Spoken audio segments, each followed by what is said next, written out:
Welcome back, ladies and gentlemen. Thank you for spending some of your time with us today. I'm Henrik Palmgren, and this is Red Ice Radio with headquarters in the land of the Goths, the cradle of what today is known as Sweden.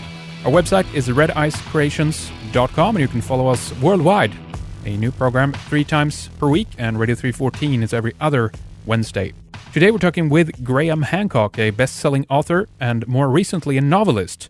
Fingerprints of the Gods and Talisman are just a few of his excellent titles on the origin of civilization and the conspiracy of a secret religion that rules the world. Today, however, we are going to primarily discuss his latest historical novel, War God, about the Spanish conquest of Mexico and many of the historical characters involved in this turning point in history, as Graham argues.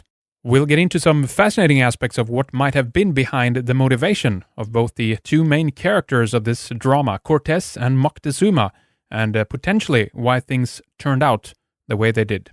It's always a pleasure to be able to speak with you, Graham. I know how busy you are, and we very much appreciate you taking some time off talking with us today. So welcome back, Graham. Thank you. It's a delight to be back with you. Excellent. Now, I have a lot of things I want to talk with you about here today during our 2 segments, but why don't we begin to talk about your latest, a historical novel. It's called War God, so it's a bit different from Entangled that we talked about last time you were with us, Graham, but Tell us a little bit what is at the heart of this most recent story in terms of the Spanish conquest of Mexico. Yes, well, War God is my second novel. I think it's fair to say that I'm by far best known as a writer of nonfiction.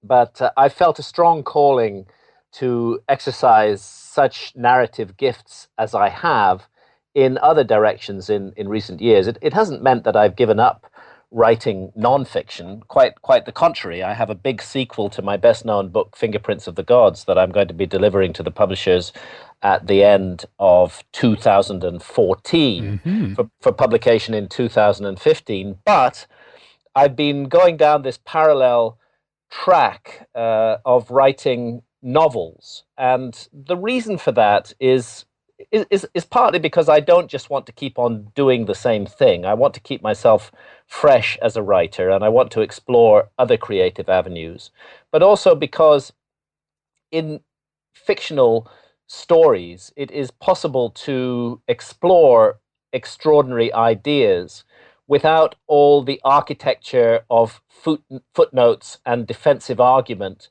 that you need to go into in nonfiction.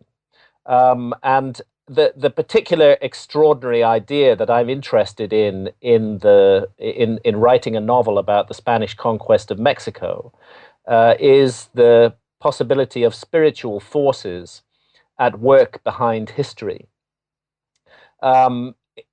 Demons, in other words. Yep. Now, you try to write a non-fiction book about that, and you're going to run into trouble with the footnotes pretty quickly. Right. Part of the justification for doing it is that both the Spanish and the Aztecs in the 16th century were people who deeply believed in the supernatural. Aztec society has rightly been described as the last magical civilization. But the Spanish were not so different. Supernatural forces played a hugely important role in their lives. Now, it would be the view of modern scholars that that's all just superstition and folly and childish fancy on the part of the people of those times. But I think we have to consider that the nature of reality may be much more complicated than materialist scientists of the 21st century believe. After all, our science, although it's incredibly clever and very, very effective in the realm of technology, our science is a relatively recent invention of the human creature. Yeah. And it sometimes becomes over arrogant and domineering and convinced that its worldview is the only worldview. And one thing that my experiences in the last decade have taught me is that reality is incredibly mysterious and complicated. I really believe that. I think it's a great mystery to be alive at all. to live in a human body, to go through this life, to have the experiences that we have, to make daily choices between dark and light, between good and evil, sometimes at a small scale, sometimes at a very large scale. And I'm open to the possibility that we are immersed in an unseen realm, which influences us in many ways that we may not be aware of. And my last non-fiction book, which was called Supernatural, and looked into shamanism and altered states of consciousness. In researching that book, as I think we've discussed before, I had the experience, and I've continued to have the experience of drinking ayahuasca, the vine of souls, the vine of the dead that is used by shamanistic cultures in the Amazon jungle and has been used for thousands of years. And in the ayahuasca experience, it's very common to and I have done so many times myself, to encounter what appear to be intelligent entities that communicate with you. And sometimes they communicate in a positive way, but sometimes they can seem very, very threatening and dangerous as well. And we just don't know what these entities are. Are they simply projections of our own minds? I'm perfectly open to that possibility.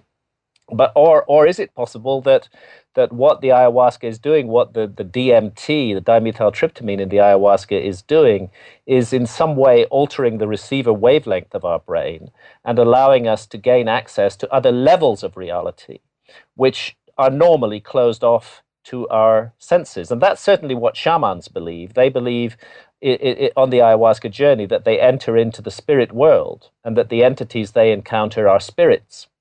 And some of them are benign, and some of them are malignant. And so this is what I wanted to explore when I wrote War God, the subtitle of which is The Knights of the Witch, and which is about the Spanish conquest of Mexico, because it's a fact of history that Moctezuma, the Aztec emperor of that time, like his predecessors, was in daily contact with the entity who he believed was their war god, whose name was Huitzilopochtli, which means in shorthand hummingbird at the left hand of the sun. Yeah. And Moctezuma had his encounters with hummingbird after consuming psilocybin mushrooms. The psilocybin mushrooms were called teonanactil in Aztec culture, and that means the flesh of the gods. And they were used to bring about a trance state with which contacts with the spirit world became possible.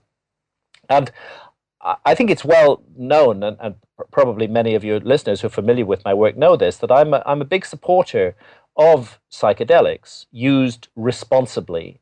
And I believe it is the sovereign right of all adults to make choices as to their own consciousness and whether they wish to have the psychedelic experience or not. Yeah. But it would be wrong to say that psychedelics are all sweetness and light, and that everything is rosy in the garden. Right. because psychedelics have been used by some cultures, and the Aztecs were one of them, for truly demonic behavior and contacts. And perhaps it's the state of mind that you bring to the psychedelic experience which influences the entities that you invite in. But it's very clear in the case of Moctezuma that his encounters with this demonic entity, the war god hummingbird, led him to carry out the most horrific acts of evil and violence. He was not the first of the Aztec emperors to do this. There had been many before. But what they did was they preyed on neighboring people. They were a huge militaristic power, the Aztecs. By the way, we should properly call the Aztecs the Mexica. That's their correct name. But I'm going to continue to use the word Aztec because that is the one that's most often used in general parlance today. In the book, I do refer to them as the Mexica, from which we get the name Mexico, by the way. Right. The Aztecs were a militaristic power. They were newcomers on the scene. They had arrived as a wandering tribe in the Valley of Mexico in the early 1300s. Initially, they were despised, very poor, without resources, had to work as servants for the other tribes who lived in that area. But they had this powerful will and this kind of seething, burning hatred and envy of others. And they raised themselves up by military force. They one by one began to dominate all of their neighbors until within 50 or 60 years of their arrival in the Valley of Mexico, they were the rulers of the Valley of Mexico. And then began the Aztec Empire. And it grew and grew, and they made neighboring peoples their vassals who paid tribute to them. And that tribute involved handing over young men and women to be sacrificed on the altar of Huitzilopochtli, to be marched up the pyramid and to have their hearts cut out in this ghastly ritual of serial killing, which Aztec society celebrated and relished. Yeah. And this went on for the next 200 years. And when we come to 1519, the year that the Spanish turn up on the coast of Mexico, the Aztec Empire is in absolute control of almost the whole of Mexico. They have not extended their power into the realms of the Maya very far, but the whole of the central part of Mexico is completely under Aztec control, and they are bullying and terrorizing all of their neighbors. And there is a neighboring people called the Tlaxcalans who managed to maintain their independence, who the Aztecs fought wars with every year. And those were called the Flowery Wars. And they always used these ridiculous euphemisms for murder, flowery war, but it actually meant it was wars to take human sacrifices, to take victims for human sacrifice, who they would then march up there. First of all, they would fatten them in fattening pens so that they would be delicious and desirable for the god. And then they would march them up the pyramid, cut out their hearts, throw the hearts on a brazier, and then slice off the arms and legs and head of the poor victim. The head was spitted on a skull rack along with hundreds of other such heads. The arms and legs were eaten with chilies and beans, and the rest of the body was thrown down the steps and fed to the wild animals in Moctezuma's zoo.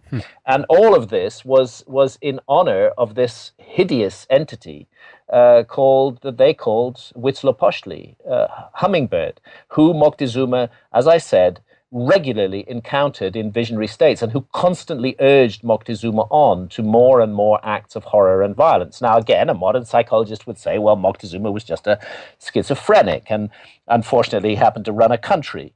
And this was just his hallucination. But this is what I can do in fiction. I can explore the possibility that these visionary encounters had some reality to them, that there is a spirit world, that there are entities inhabiting that spirit realm which play with human beings, that there are, if you like, angels and demons, that there is a struggle between good and evil in the universe, and that human beings are the focus of that. And in the case of the Aztecs, an evil demonic force had taken control of them and turned them into this murderous power. I mean, I would say, if you imagine a society that was organized by and in the interests of a group of the worst serial killers in history, that would be Aztec society. I refuse to whitewash the Aztecs. There's a politically correct movement that wants to say, oh, they didn't really do that much human sacrifice. Right. Yeah. And it was all mainly symbolic. Absolute nonsense as far as I'm concerned. I've read the accounts of the time. I've studied it in depth, and they were just murderous killers. That's what they were, and I will not excuse them for that in any way. Yep. Now, on the other side, this is why the story is really so fascinating to me. We have the Spanish, and the Spanish are also murderous killers. Spain in 1519, not many years before, just in 1492, they had completed what is called the Reconquista. They had reconquered Spain from the Moors.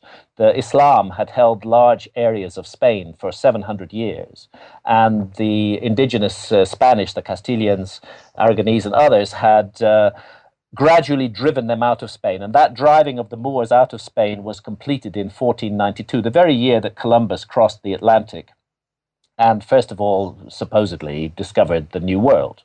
So the Spanish were, following the expedition of Columbus, the Spanish were, first of all, intensely militaristic people who had been fighting 700 years of holy war, as far as they were concerned, in the name of their god. And secondly, they were just greedy for gold and wealth. And that's what they went to the New World for. And they settled first on the islands of that we know today as Cuba, and then Haiti and the Dominican Republic, which were then called Hispaniola. So Cuba and Hispaniola. And there they remained for the next 20 or 30 years. They were aware that there was a mainland, but they weren't ready to go for it yet.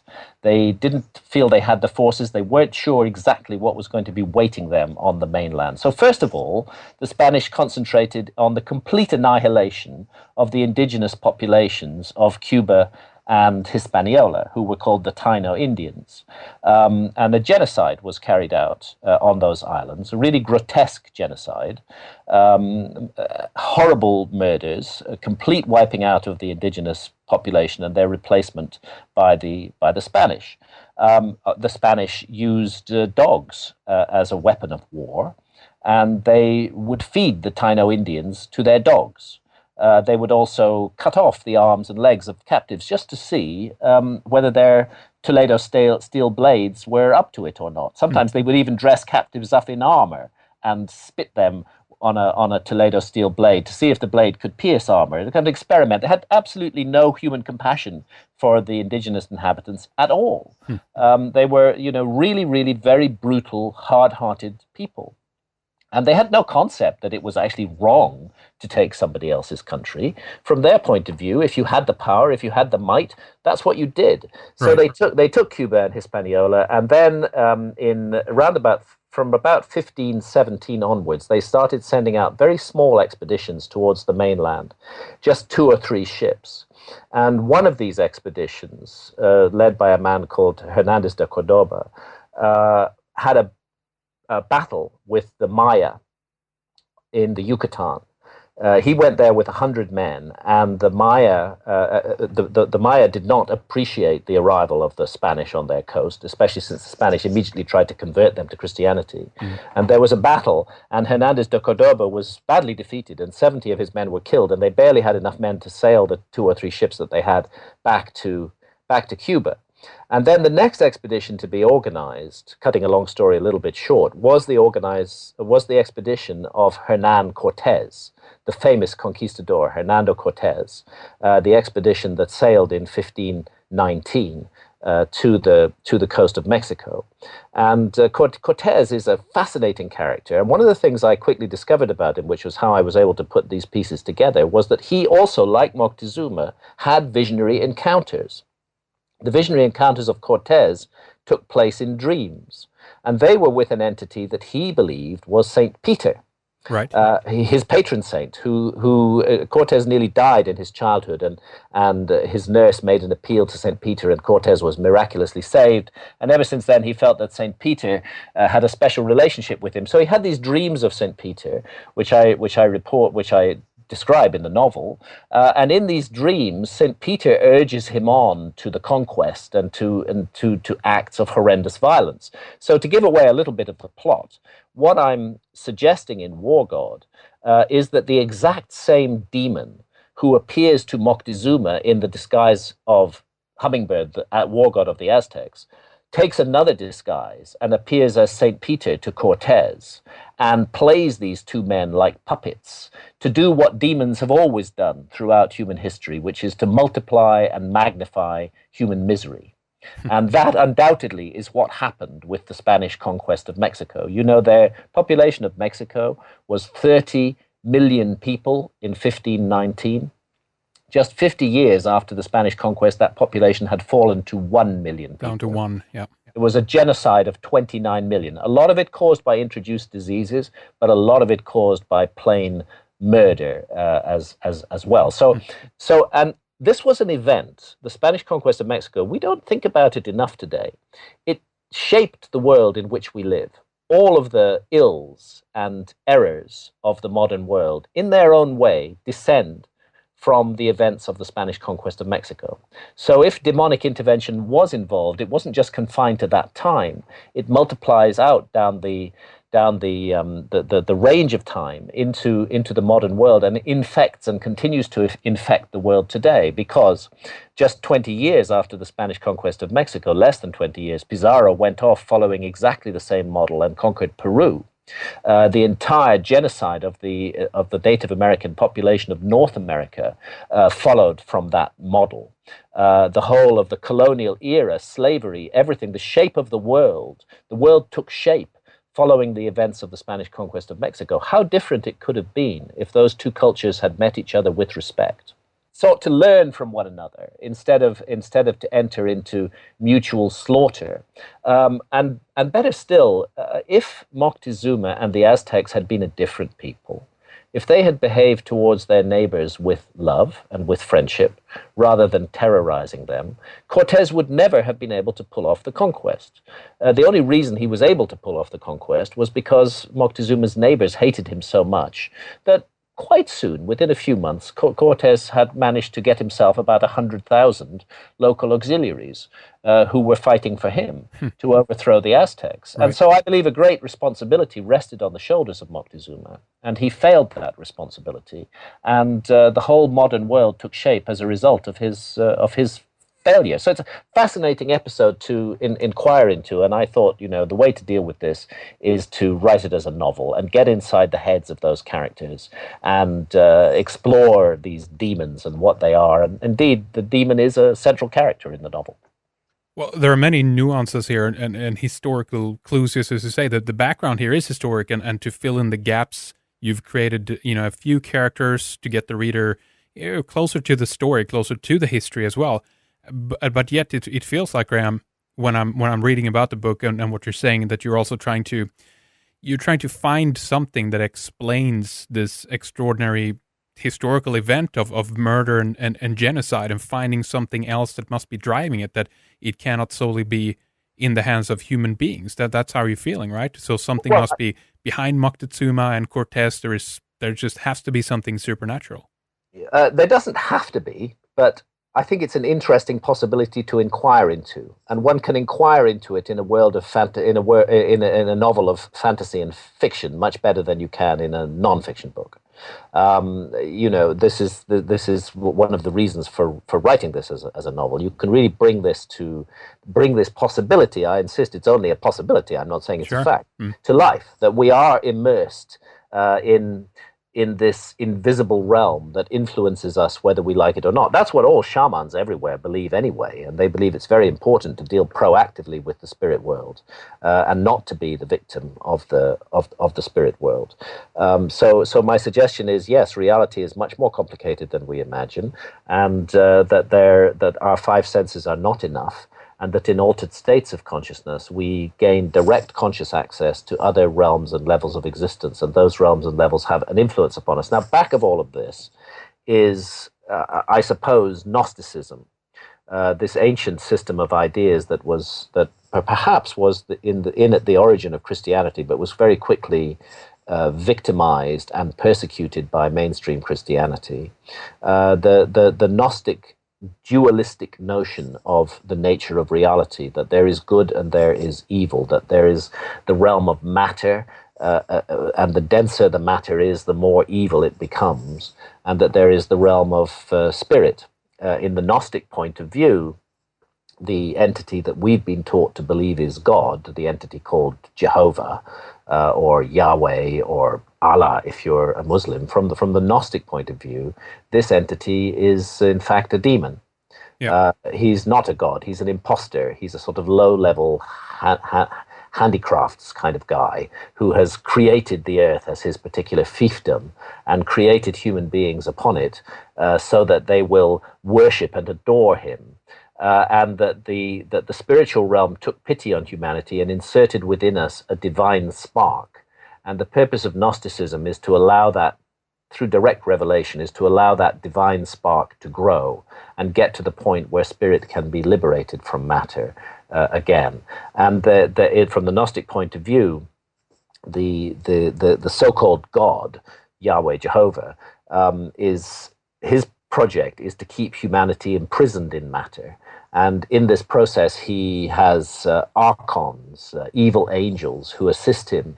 Often they go around disguised as human beings, who assist him in every way in keeping mankind suppressed so that we never realize the true spiritual light within ourselves. And so a great struggle goes on in the universe between the forces of light and the forces of darkness. And it's that struggle, that hypothesis, I'm not insisting that it's a fact, that hypothesis that I'm taking as the central imaginary device of my novel, and that I am using to account for the events that occur. And the events were quite extraordinary. I mean, at one level, War God is an adventure story. I think the first responsibility of a novelist is not to bore his readers. You have to, his or her readers, you have to, if you're going to write a novel, it's got to be fun to read. It's got to be something that the reader is going to watch. Well, perhaps not fun, but compelling. Right. The reader wants to keep turning the pages.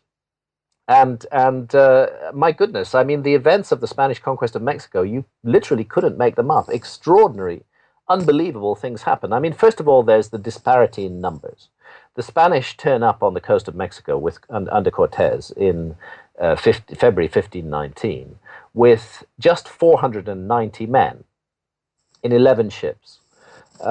They enter first into the Mayan area of the Yucatan, and their first dealings are with the Maya.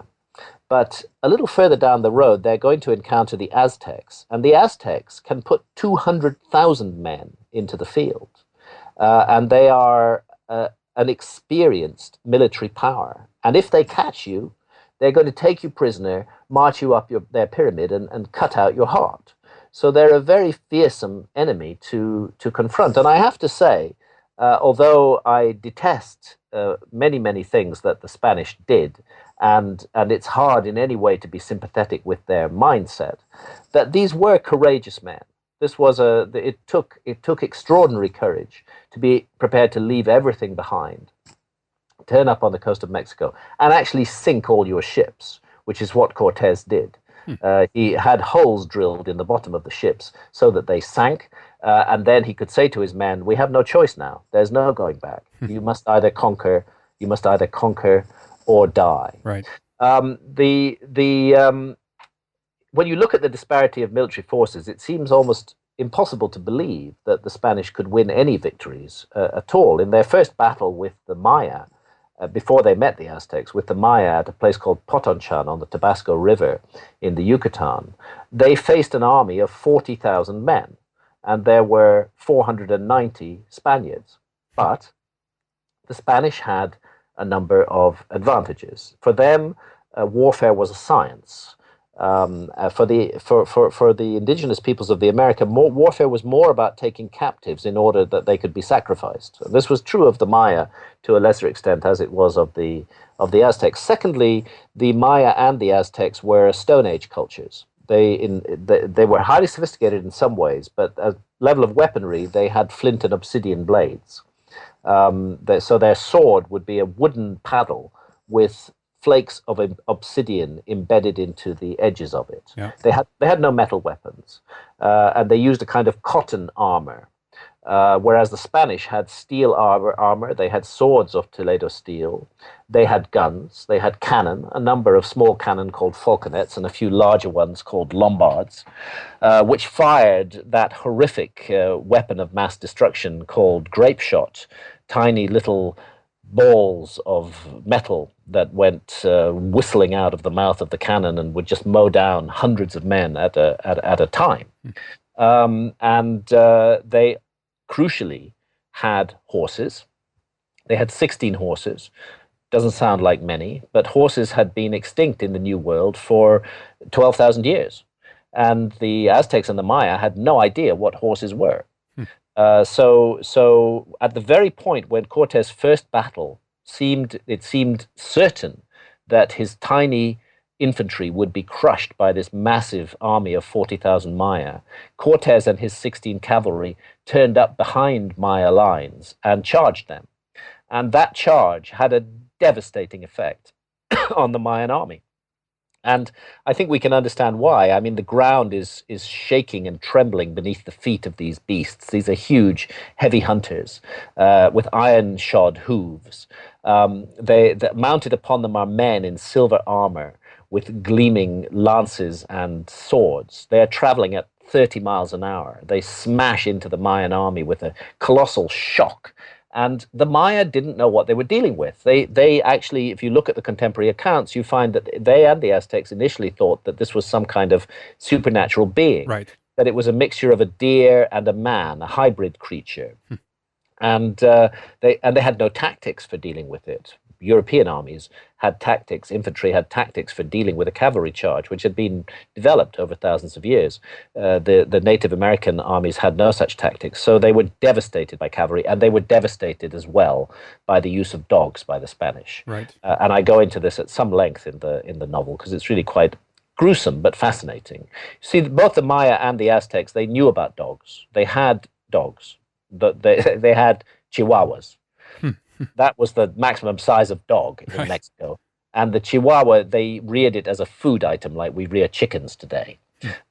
So to confront mastiffs and wolfhounds, which were also armored in steel, which had been trained to relish human flesh, was a devastating shock for both the Mayan and the Aztec armies. So for these reasons, their firearms, their technology, their sheer grim determination, their military science, their cavalry, their dogs, the Spanish were able to turn what seems like fearsome and impossible odds and actually win battles that you would have expected they would be crushed in minutes. And then secondly, there's the cunning, calculating Machiavellian character of Cortes, which again in a novel I'm able to explore in much more interesting ways than I would be in non-fiction. And thirdly and crucially, and what makes the story really interesting to me, is my female characters. I have two leading female characters in the novel. For some reason, when I write novels, I feel more drawn to make my heroes or heroines women than men. And there are two Native American women who are absolutely central to my story. I tell the story through the eyes of a number of different characters. But Tosi, an Aztec witch, aged close to 15, who is just coming into her power. And she is an invented character, but the Aztecs did have witches. And just as the Spanish persecuted witches, so also the Aztecs persecuted witches. So Tosi is one character, and the other is a true historical figure, and she's a lady called Malinal. And Malinal first enters the pages of history when she is given as a slave to Cortes after he defeats the Maya at that battle at Potonchan on the Tabasco River. And she becomes an absolutely crucial figure in the conquest. In fact, Cortes was later to admit that aside from God himself, it was Malinal who gave us this conquest of Mexico. She was an absolutely brilliant woman. She spoke both Maya and Nahuatl. She very quickly learned Spanish, and she became Cortes's interpreter. And when she enters the pages of history, it's already clear, this is why I found her so fascinating, that she has a huge grudge against the Aztecs and against Moctezuma. It's never made clear why. And what I was able to do, writing this as a novel, was to give her that motive. And we first meet her and the young witch Tosi together in the fattening pen at the foot of the pyramid in Tenochtitlan, the Aztec capital city, waiting to be sacrificed by Moctezuma himself. Needless to say, they escape. And Malinal goes to the coast, and there she is taken prisoner by the Maya and eventually handed on to Cortes. And what she was able to tell Cortes about, the really crucial thing, the crucial piece of intelligence she gave him, was the story of Quetzalcoatl, the bearded, white-skinned god who, according to Mexican tradition, had been a god of peace, but who was driven out in the remote past by the war god, and that a reign of terror was introduced after Quetzalcoatl was driven out. But Quetzalcoatl promised that he would return and that he would overthrow the war god. There was a prophecy that Quetzalcoatl would return, he would overthrow the war god, and he would overthrow a wicked king. And it's clear that Malinal identified initially Cortes with Quetzalcoatl and identified the wicked king as Moctezuma.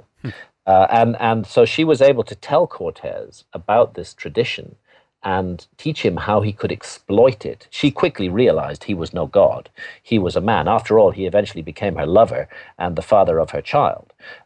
She quickly realized he was a man, but she taught him to exploit this myth, to play on Moctezuma's superstition, and in that way, psychologically, from very early stage, to dominate him.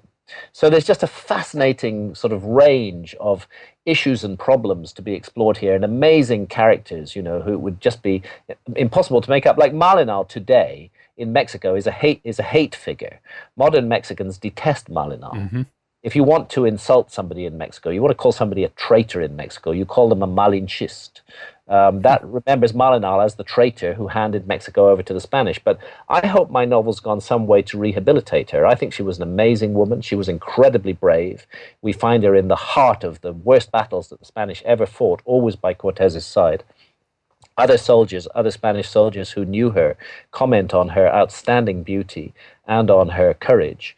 And I think she felt that the regime of the Aztecs was so wicked and so cruel that any measures that were possible to take had to be taken to bring it down. And she used Cortes as her instrument to bring down this cruel regime of serial killers who were running Mexico. What she didn't know was that Cortes, in the long run, and the Spaniards were going to make things even worse. Yeah. But I think her motives were good. Well, it seems almost, it's too perfect how things line up for all of this to take place. And the cream on top here is the prophecy of Quetzalcoatl, specifically in even that he arrives on the same year, 1519, and was it one reed, I think was called Exactly, the year one reed. I mean, this is the most extraordinary thing. I think many people are familiar with the Chinese calendar, and we know that in the Chinese calendar there are 12 named years. I was born in 1950, which happens to be the year of the tiger. And these 12 years in the Chinese calendar cycle around, and every 12 years the cycle renews. In the case of the Aztec calendar, there were 52 named years. And it so happened that the year in which it was prophesied that Quetzalcoatl would return was the year one reed. And that year was 1519. And the prophecy said that Quetzalcoatl would return in ships that moved by themselves without paddles. And lo and behold, that's what the Spanish had. They had ships with sails. The image of Quetzalcoatl was always as a white-skinned, bearded individual who did not look like a Native American Indian. And again, there's been some attempt at political correctness or sort of revisionist history to airbrush this story out. Right. But that attempt is doomed to failure because anybody who has traveled in Mexico, who's traveled in the Yucatan, who's gone to the Olmec site of La Venta, for example, and looked at the very ancient stone carvings that are found there and at other sites like Monte Alban.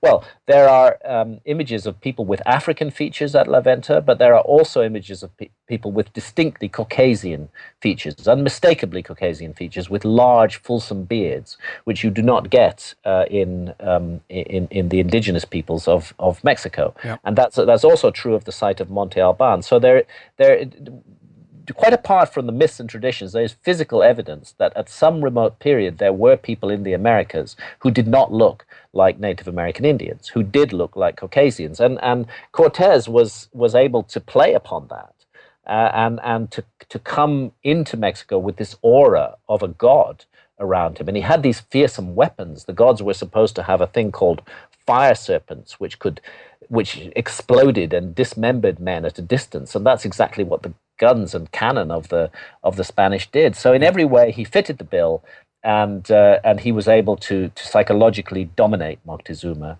and to play upon his fears. Even though there were some amongst the Aztecs who were not so foolish and who did understand that the Spanish were a bunch of brigands and pirates who were purely there to steal from them, and who did urge Moctezuma to fight against Cortes from the very beginning. Initially, Moctezuma was very weak in his relationship with Cortes, and he actually invited, when Cortes finally got to Mexico City. Mexico City in those, anybody who's been to Mexico City today could not imagine that gigantic urban sprawl was once a huge lake. but actually it was. There was a wonderful lake there, which was called Lake Texcoco, and in the heart of that lake was an island, and Tenochtitlan, the Aztec capital, was built on that island. Later, after the conquest, the Spanish drained the lake, but the island still stands at the heart of what is now modern Mexico City. In those days, it was approached by causeways 6 miles long, and Cortes got to the edge of the causeways, and Moctezuma came out to meet him, and astonishingly, he was so overwhelmed and so dominated by Cortes that he invited Cortes into Mexico City, bring his Spaniards in, and bring in about 1,000 of his local auxiliaries as well, and gave them a palace at the foot of the Great Pyramid of Tenochtitlan. This happened in November 1519. Now, it's clear that Moctezuma's lieutenants were urging him at that point to massacre the Spanish. That they could easily be cut off inside Mexico City. All you needed to do was break the bridges on the causeways, and retreat from the city would be extremely difficult. But Cortes forestalled this by taking Moctezuma hostage in his own palace 4 days after he arrived in Mexico City. I mean, you've got to admire the sheer balls of this man. He was really just an unbelievable chancer. And he again and again, he kept on pulling things off. Of course, I could talk for hours about this. The story goes on endlessly. Eventually, the Spanish were driven out of Mexico City. They licked their wounds. They came back. And the final conflagration did not occur until 1521, when Mexico City at last fell to the Spanish forces in the most horrific massacre that it's possible to imagine. Really terrible, terrible events. And these were dark and terrible times. And what redeems the story for me, and what I make a big point of in the novel, is the fundamental decency, courage, and goodness of quite a number of the characters who are caught up in this event, and that their capacity for love in troubled times, and to reach out to one another and help one another, and show the light in the human spirit, even in the midst of darkness. Well, very good. I mean, I have so much more I want to ask you about when it comes to the background of this story, and tying into some other things, and maybe even some of your own experiences here. But why don't we take a little break here between the segments? This is a pretty good place to take a pause. So, Graham, please give us the website for people who want to pick up a copy of your latest historical novel and everything else that you have available. Yeah, it's war-god.com, www.war-god.com. It's also all on my website, grahamhancock.com, and the book is available in the US now as a very low-cost Kindle edition, and you don't have to have a Kindle. You can download the free Kindle app. It's available for $2.99 at the moment. It may go up a little bit, but we're determined to keep the price lower than the price of a cup of coffee in the US, and it's available as a paperback in the US from the 31st of July. It's available as a hardback in the UK, published by Hodder and Stoughton.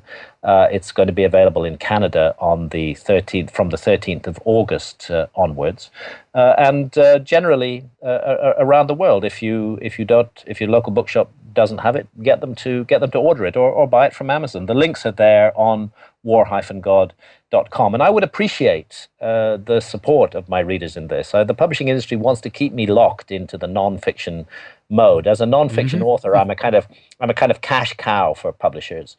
My nonfiction books have done well, and they actually really don't want me to write novels at all. Oh, really? But I'm determined to follow this path, and I believe that I have something useful to say in novels, and hopefully write a story that people can immerse themselves in, and be drawn into, and identify with the characters, and enjoy.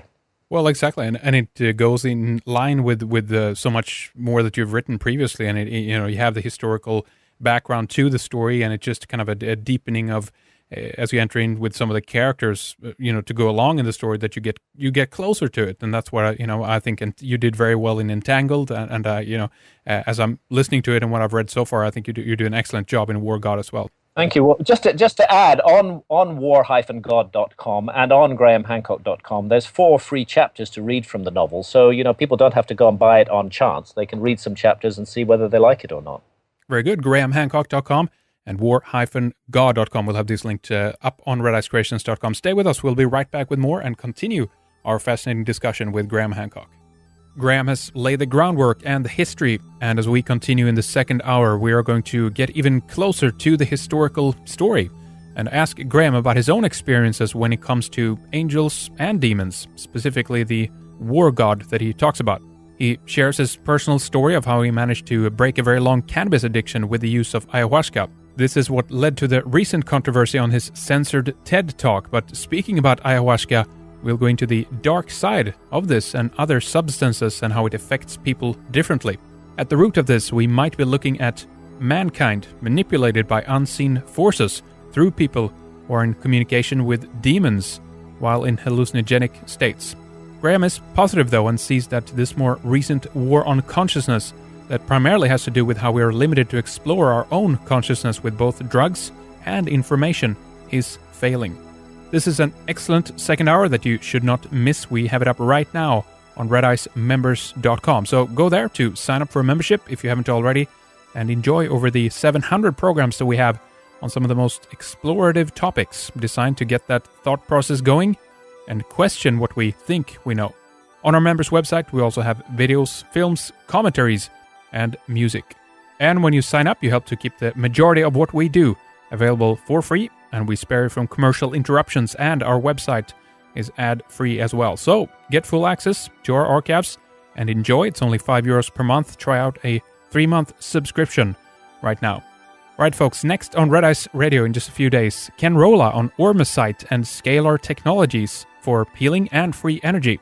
Later, Scott Onstott, Suzanne Posel, David Icke, and others are coming on as well. Thank you for listening. Hour 2 is next up.